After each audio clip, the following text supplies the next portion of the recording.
Okay, for writing today, we are going to look at that imaginary story that we're going to be writing next week, and we're just going to do a real quick plan for that story.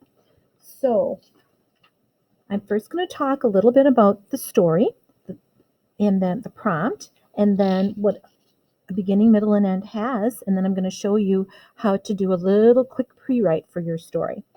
So, we're going to read the following sentence. Use your imagination to write a story. So we haven't done that yet, but we kind of started picking out characters in our brains and imaginary places. And we picked one character that we were going to write a story about and one imaginary place.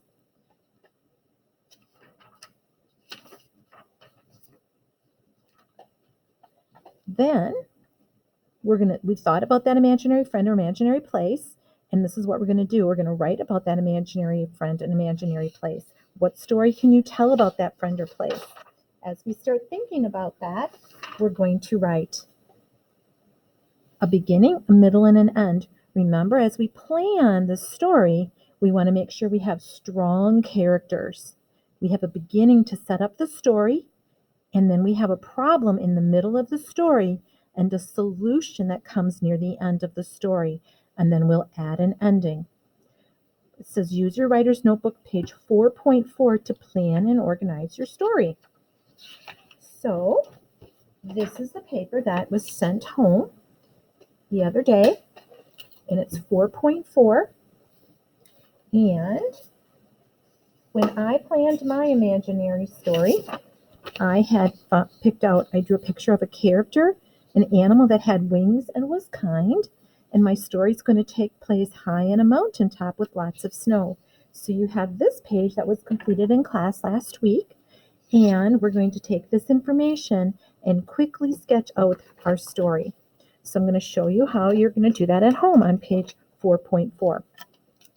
So first of all, my imaginary story is about some people being trapped. Some people are trapped on a mountain. Where does my story take place? It takes place on a mountain top. So I'm going to talk about the beginning of my story.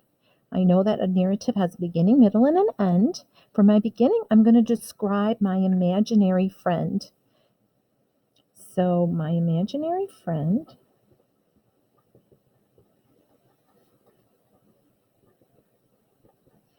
is a huge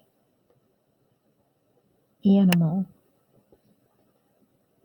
with wings who is kind. Okay.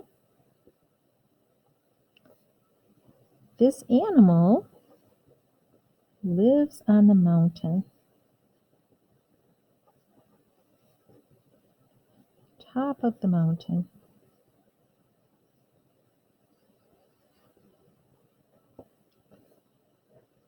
All right, so what's going to happen in the middle of the story? Well, a group of people are hiking on the mountain,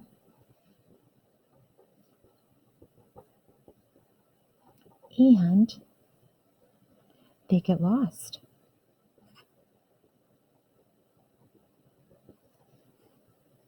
And they get lost. My imaginary friend wants to help, but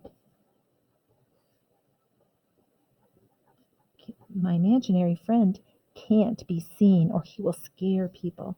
My friend wants to help, but he can't be seen or he will scare people.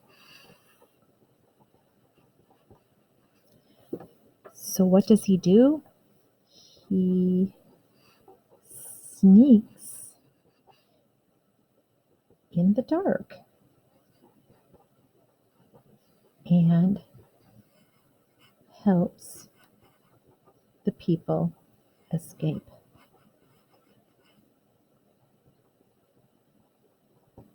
How is the story going to end? The people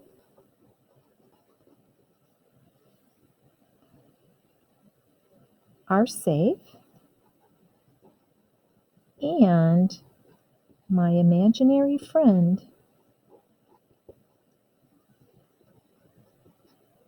returns to live on the top of the mountain. Now, I have to have a lot more details in this story.